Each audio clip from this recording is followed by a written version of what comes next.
magluto ng pansit pag maramihan. Ito, naghihiwa na sila ng sahog ng pansit na kabagan. Ayan, hiwa na rin yung karne, mga gulay niya, pansit kabagan. Tapos yan, nalagay niya yung mga sahog na gulay din sa kumukulong may tubig na kawa. Yan, kumukulo na po siya. Tapos susunod ng ilalagay yung pansit kabagan. Yan, sure pa lang, masarap na.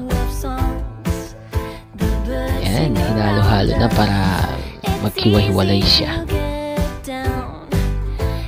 Lalagay ni papatong na rin yung repolyo. Yan. Yan, daming gulay.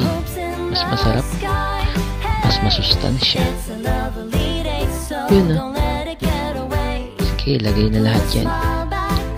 Tapos ito na. Luto na siya. Papatong na lang yung sibuyas. Yan. Yan, tsura pa lang. Sarap na. Yummy.